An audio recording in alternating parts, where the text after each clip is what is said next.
Color de Life est le réseau d'experts et de designers qui révèle et utilise les potentiels de la couleur dans tous les domaines. Alors, si j'étais une couleur, je serais le noir, pour entretenir le cliché du designer toujours habillé en noir, bien sûr. Non, plus sérieusement, c'est vrai que je m'habille souvent en noir. Quand je travaille, je trouve que le noir permet de ne pas interférer avec les couleurs que l'on manipule, parce qu'il offre un certain calme visuel. Mais en fait, j'aime aussi le noir pour sa simplicité, son élégance et sa polyvalence.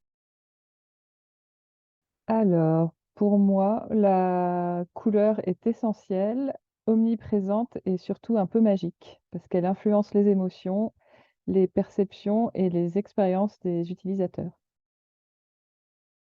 Alors, c'est la matière qui m'a amenée à la couleur.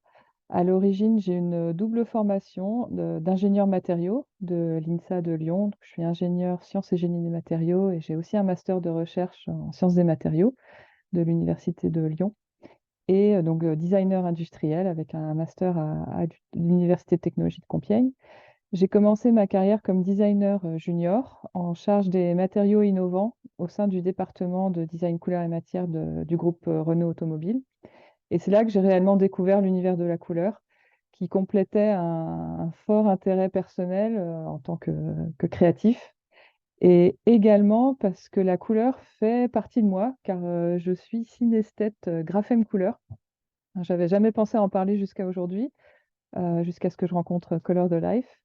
En fait, je vois les chiffres et les lettres en couleur depuis toujours et j'ai longtemps cru que c'était le cas de tout le monde, donc je me posais pas la question. Et ce qui est intéressant aussi, c'est que la combinaison des couleurs des lettres dans un mot lui donne une teinte globale. Par exemple, le mot fier est pour moi vert et le mot iris est dans des tonalités de jaune. Et donc, depuis plus de 20 ans, je travaille dans le vaste domaine du design couleur et matière. La couleur fait partie de ma vie professionnelle, hein, toujours associée aux matériaux qui l'apportent. Je suis donc très familière des couleurs, matières, finitions, CMF dans l'industrie automobile. C'est une industrie très formatrice car les matières sont partout et très diverses, naturelles ou artificielles. Les textures aussi sont variées, très valorisées et les couleurs sont évidemment stratégiques. Et puis c'est aussi une industrie infiniment exigeante en termes de qualité et de sensorialité. Donc la couleur, je l'ai travaillée, je la travaille, je l'étudie, je la manipule, je la valorise en créant des harmonies intérieures automobiles, en créant des teintes de caisse extérieures, en accompagnant une création de marque, comme la création de la marque DS, plutôt en brand design, donc en créant des chartes couleurs, des chartes matières pour les showrooms, les stands, les accessoires, les produits dérivés, la maroquinerie. Pour des clients uniques, quand j'étais en Angleterre, qui commandent leur Aston Martin sur mesure. Donc, je valide des taux de paillettes, des contrastes, des effets de carrosserie innovants, des combinaisons, bien sûr, de couleurs et de matières. Et donc, la couleur, c'est un travail de passionné. Plus récemment, dans mon cheminement, je me suis spécialisée dans le développement durable. Et là, j'aborde la couleur sur des facettes peut-être plus complexes, en tout cas différentes. Comment créer la couleur sans pigments nocifs, tout simplement. Donc là, je pense beaucoup au biomimétisme. Comment manipuler la couleur pour le bien-être de la planète et de ses habitants, et des grandes questions comme qu'est-ce qu'une couleur responsable? Alors, je me suis intéressée, et je m'intéresse toujours aux grands noms de la couleur, comme Michel Pastoureau, Itten, Jean-Philippe Lanclos. D'ailleurs, j'ai un petit faible en particulier pour Jean-Philippe Lanclos. Comme j'ai la chance de beaucoup voyager et que je pense, un bon sens de l'observation, j'aime beaucoup ces études sur la géographie de la couleur. Ça me permet soit de les valider quand je voyage, soit de les découvrir après avoir voyagé. Après, j'ai on va dire des modèles qui sont aussi des designers, les ingénieurs, les peintres qui m'ont fait et qui me font découvrir la couleur sur le terrain et à qui je suis toujours très redevable. Alors, je les décrirais peut-être pas comme mentors, mais comme des alliés bienveillants et encore une fois passionnés. Alors, mes centres d'intérêt et de recherche sont nombreux.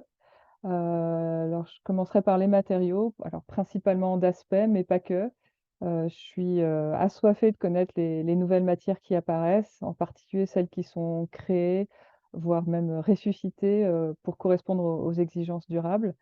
Je m'intéresse, en détail aussi au processus de fabrication, c'est peut-être mon côté, ingénieur curieux.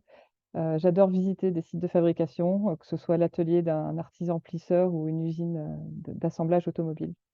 Les savoir-faire aussi comptent, également beaucoup pour moi, en collaborant avec des artisans talentueux, en formant des partenariats, je pense qu'on contribue à préserver, à développer les savoir-faire et pour les générations futures et ça aussi c'est du développement durable.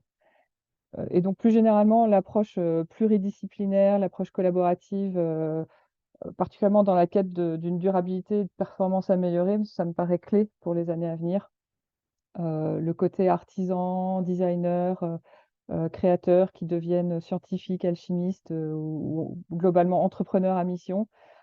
Tous ces toutes ces expertises qui franchissent des frontières, je trouve ça passionnant et à partir de là, je m'intéresse, logiquement à l'intelligence collective. J'ai aussi eu la chance d'avoir été formée à des outils d'intelligence collective, ce qui permet quand même de casser les silos, mettre, toutes les forces, les savoirs et les savoir-faire à contribution pour obtenir, des résultats, dans tous les types de projets, ensemble.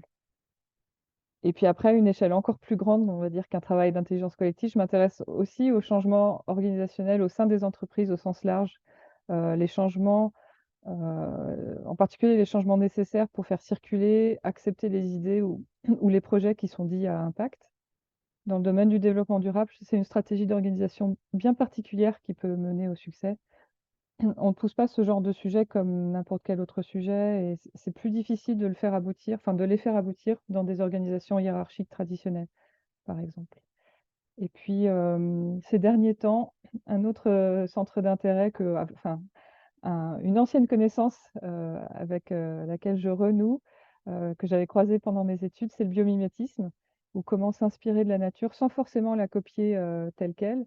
Je suis, par exemple, fascinée par le concept de couleur structurelle que la nature nous offre et qui est une de pistes de réflexion parmi d'autres concernant le vaste sujet de la couleur durable.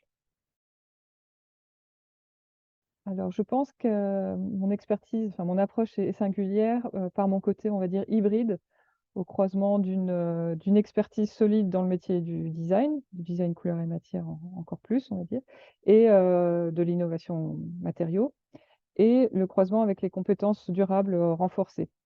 Donc et puis j'ai aussi à cœur de pouvoir intervenir sur l'organisation d'une entreprise, afin d'œuvrer à l'aboutissement des projets qui me sont confiés.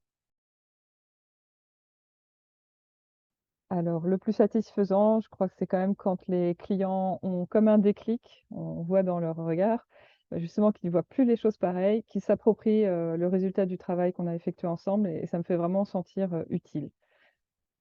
Puis plus particulièrement, la couleur, ça peut éventuellement paraître accessoire, alors que, par exemple, pour une automobile, ce sont des années de travail, de mise au point par itération et puis ça va du mood board, des premières idées à la production en usine, c'est plusieurs années et la satisfaction, elle est énorme lorsque, bah, le résultat est salué par les clients en concession, dans les ventes et aussi remarqué, par les journalistes. Alors, je crois fortement que la place de la couleur va continuer d'évoluer et que sa considération va augmenter. Et je pense aux outils de réalité virtuelle qui multiplient les possibilités d'interaction avec la couleur dans de nombreux domaines et qui permettent à un plus large public d'expérimenter la couleur, d'être plus à l'aise dans ses choix, plus assertif. Et puis, il y a également la prise de conscience de l'importance de protéger les ressources de la planète qui va influencer les choix de couleurs et de techniques. Je pense à la mise en valeur des matières brutes, des écrus et toutes ces finitions sans surteinture et aux teintures naturelles végétales. On voit clairement une accélération en innovation sur les sujets de matières naturelles, je pense pigments, encre, matières naturelles renouvelables, régénératives et issues de la bio-ingénierie. Passionnée de bikepacking ou cyclotourisme et de vélo, heureuse propriétaire de 6 modèles, allant du vélo de course vintage au vélo à assistance électrique, urbain, j'adorerais pouvoir prêter main forte à la définition des couleurs, des matériaux dans le domaine du cyclisme. Alors aussi bien sur l'objet que sur l'accessoire et l'univers, qui s'y attache. Je Même si l'industrie a esthétiquement beaucoup progressé, il y a certainement des challenges à relever et puis, quoi de mieux pour l'environnement que de valoriser une mobilité douce? Alors un nom de couleur, c'est difficile. En fait, ce que j'aime, c'est plutôt donner, des noms aux couleurs. Jusqu'à présent, j'ai fréquemment quand même eu la possibilité de participer à des séances de naming de nouvelles teintes. J'aime beaucoup parce que c'est un vrai travail créatif, et les séances de brainstorming généralement sont un régal. Hem, Par exemple pour Aston Martin, j'ai pu nommer, la gamme de peinture extérieure que j'avais créée pour, un modèle qui s'appelle la Signet en m'inspirant de noms de pubs, britanniques. Donc on a eu le White Horse, le blanc, le rouge Red Lion, le gris, opaque Grey Bull et un gris métallisé, Silver Fox.